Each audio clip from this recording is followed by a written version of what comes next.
उपाध्यक्ष महोदय, एक महत्वपूर्ण विषय पर आपने 193 के तहत इस विषय को आगे बढ़ाने के लिए मुझे अवसर दिया है। मैं आपका आभारी हूं। मैं कांग्रेस के नेता माननीय खड़गे जी की बातों को यहां पर सुन रहा था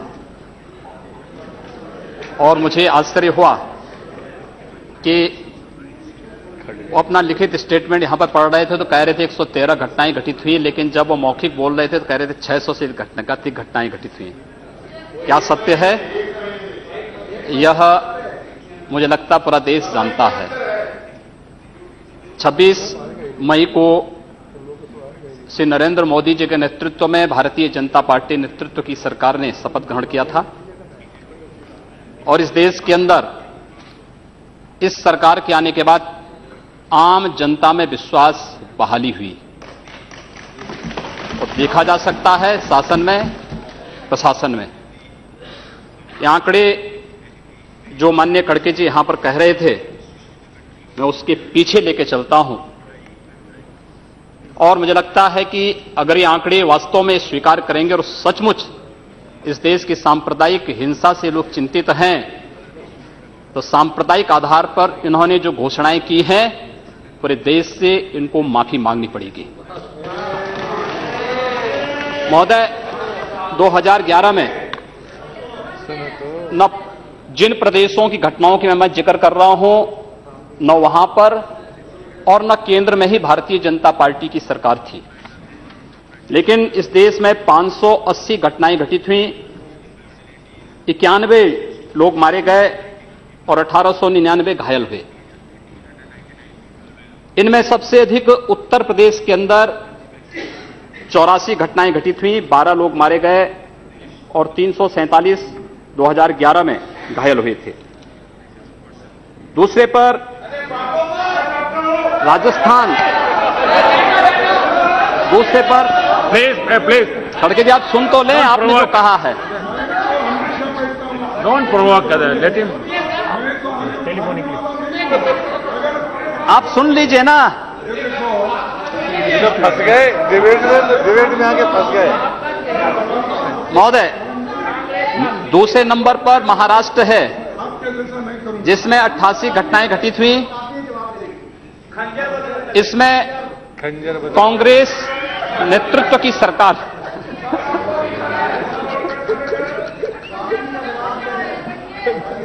88 घटनाएं घटित हुई, 15 मारे गए। तीसरे पर कर्नाटक, ये भी कांग्रेस की सरकार यहां पर है, इसमें 70 घटनाएं घटित हुई और उसके बाद केरल में 30 घटनाएं घटित हुई। 2011 की बात कर रहा हूं। 2012 में 668 घटनाएं घटित हुई, 94 की मौतें हुई और 2117 घायल हुए। 2013 में केंद्र में कांग्रेस नेतृत्व की ही सरकार थी और 823 से अधिक सांप्रदायिक हिंसा की घटनाएं पूरे देश के अंदर घटित हुई। यद्यपि कानून व्यवस्था राज्य का विषय है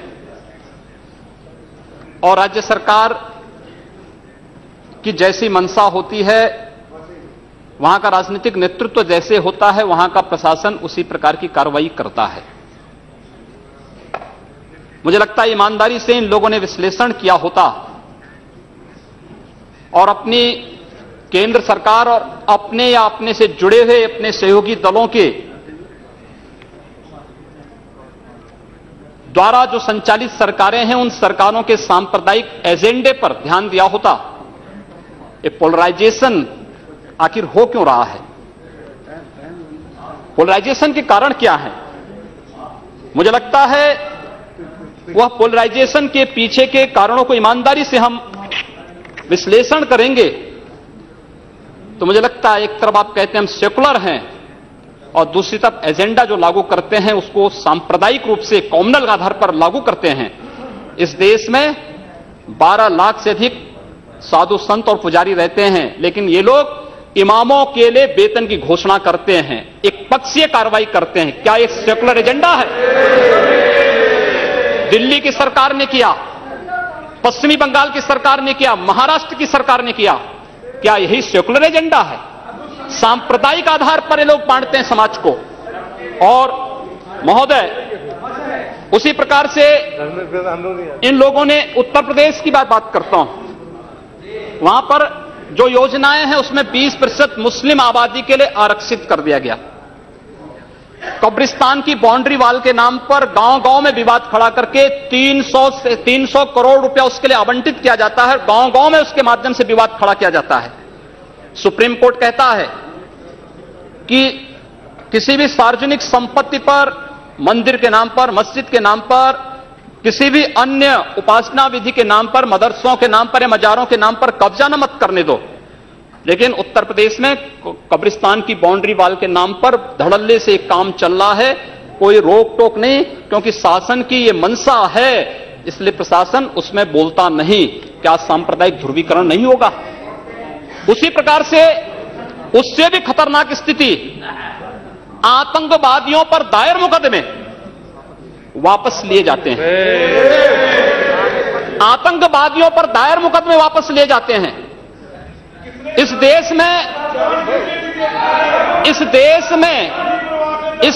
में जो लोग राष्ट्रीय सुरक्षा के लिए खतरा बने हुए हैं, जिन लोगों ने राष्ट्र की संप्रभुता को चुनौती दी है, जो लोग लगातार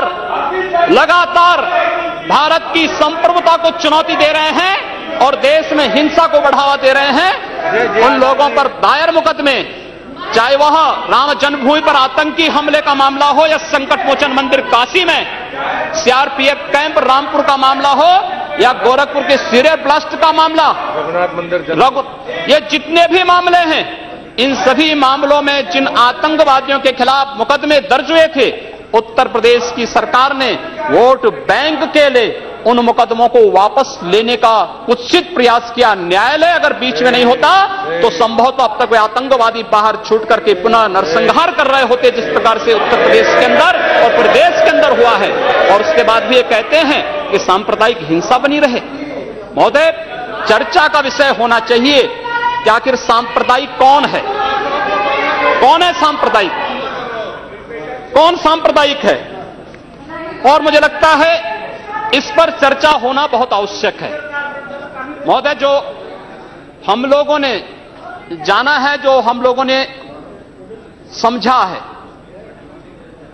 इस सांप्रदायिक वह होता है जो कहता है कि मेरा इष्ट या मेरा देव या मेरा पैगंबर ही सर्वश्रेष्ठ है। उसके मानने वालों को तो जीवित रहने का अधिकार है, शेष को नहीं। मुझे लगता है वह सांप्रदायिक है। हिंदू जीवन दर्शन कभी इस बात की इजाजत नहीं देता।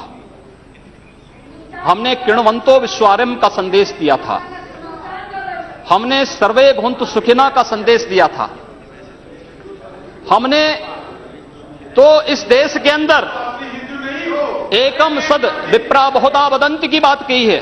जियो और जीने दो पर विश्वास हमारा दर्शन करता है।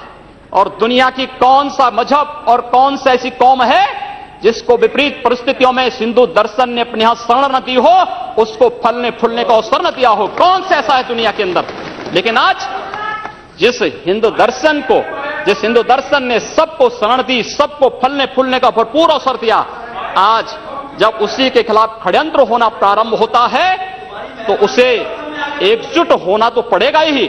और मुझे लगता है इन लोगों के कर्मों का फल है कि पूरे देश का हिंदू जनमानस आज इस बात के लिए तैयार हो रहा है कि उसके खिलाफ आज शासन तंत्र से जो षड्यंत्र हो रहे हैं उसका जवाब अपने स्तर पर देना ही पड़ेगा।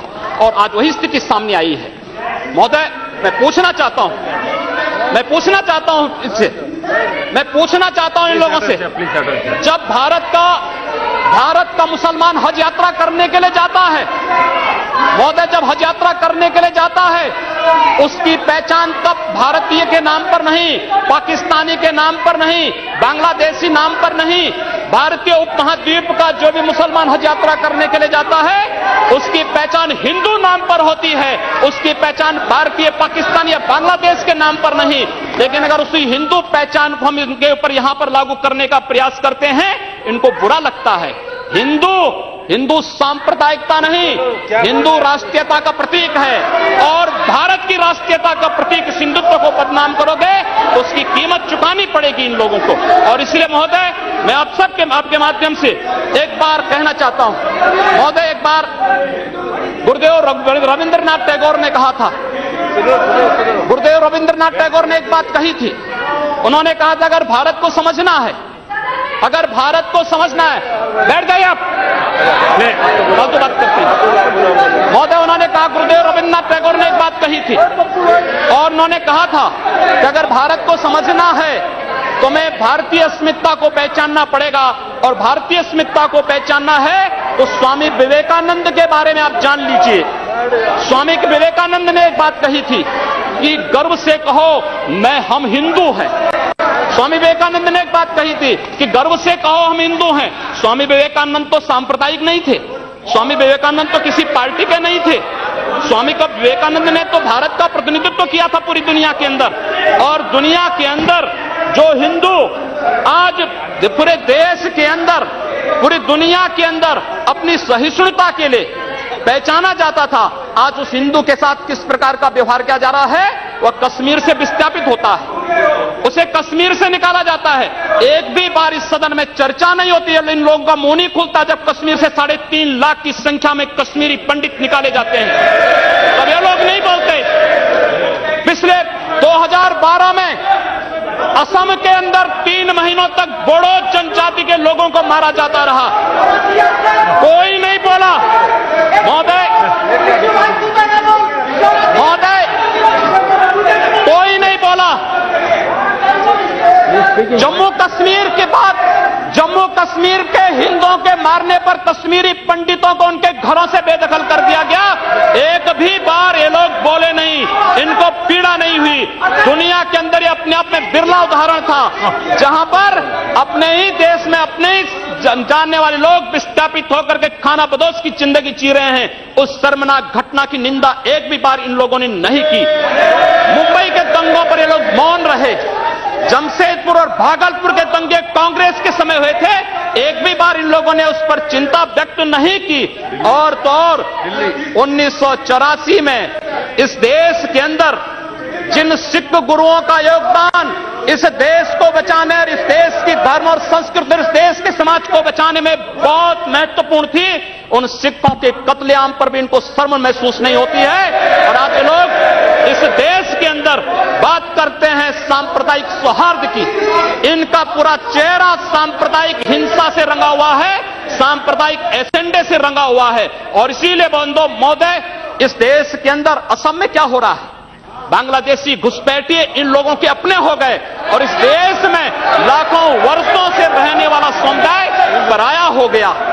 इस देश के अंदर महोदय, असम में बांग्लादेशी घुसपैठियों के कारण कोकराझाड़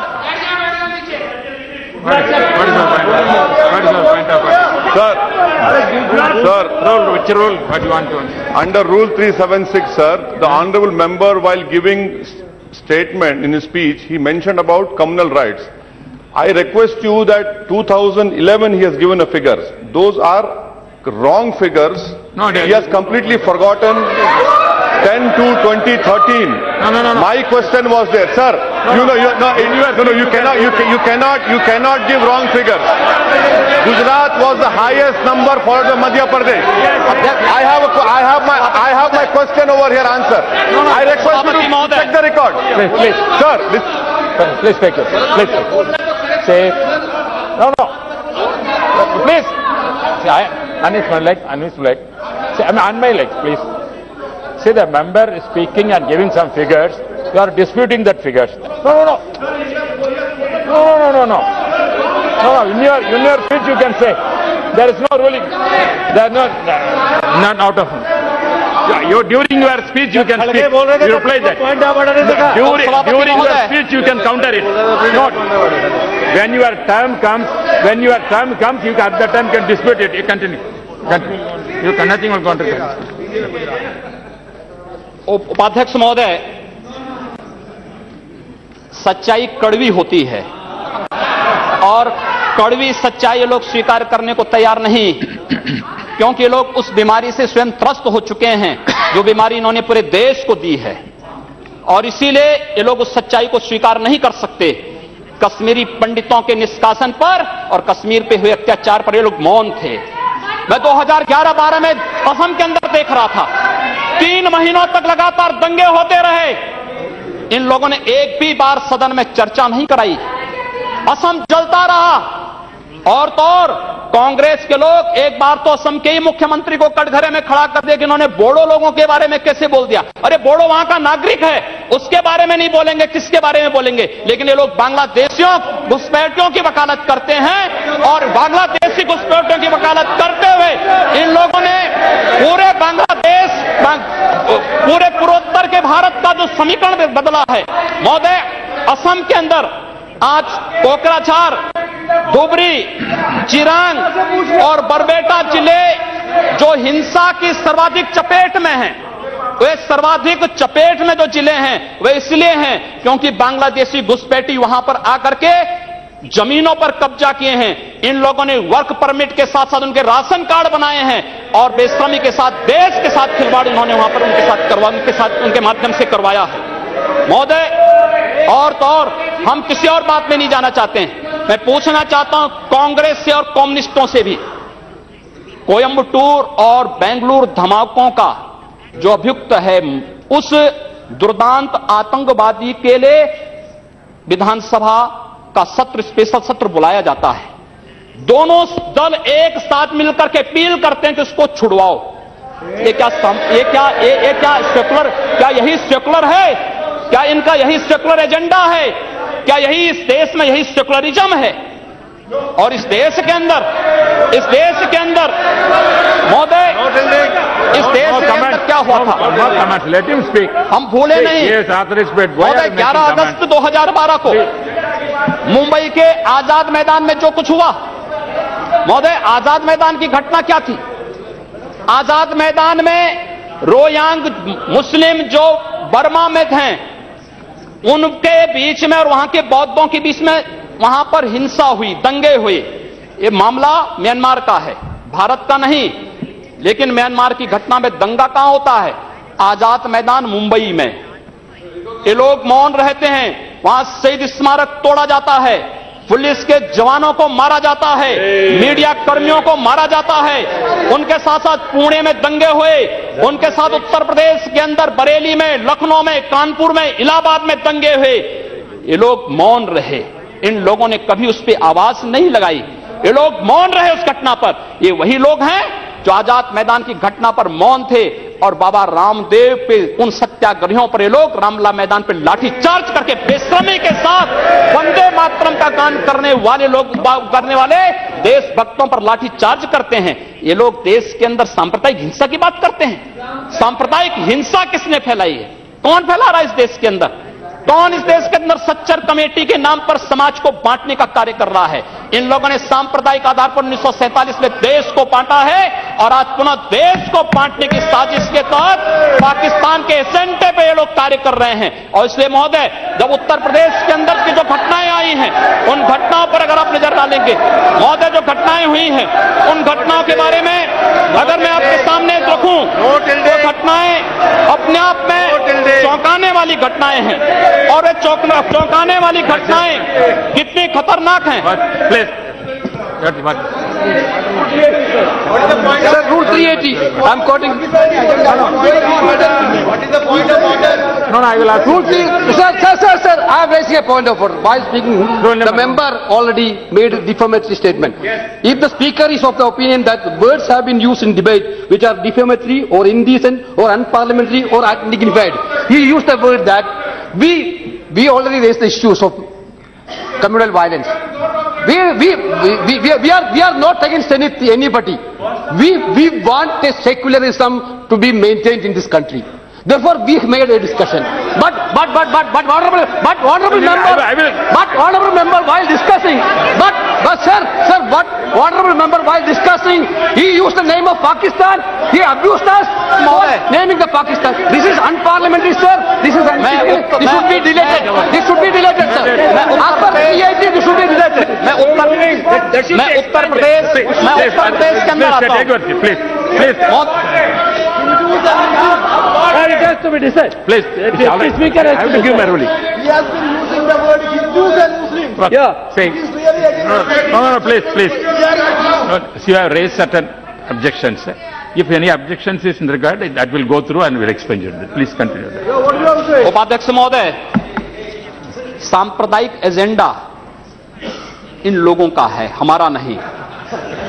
हम लोगों ने पूरे देश को एकजुट करने का बात किया था। हम लोगों ने तो नारा भी दिया था कि सबका साथ और सबका विकास। हमने कहा था सबका साथ सबका विकास, लेकिन असम के अंदर अली और कुली का नारा इन लोगों ने दिया था, हम लोगों ने नहीं दिया था। असम को ये लोग बांटने का प्रयास कर रहे हैं, देश से अलग करने की साजिश कर रहे हैं, और इसीलिए मैं आपके माध्यम से कहना चाहता हूं, क्या यही इनका सेकुलरिज्म है? महोदय, मैं उत्तर प्रदेश के बारे में चर्चा करना चाहता हूं। उत्तर प्रदेश के अंदर 2012 में 118 घटनाएं घटित हुई, 2013 में 247 और मार्च से मई तक 65 घटनाएं घटित हो चुकी हैं।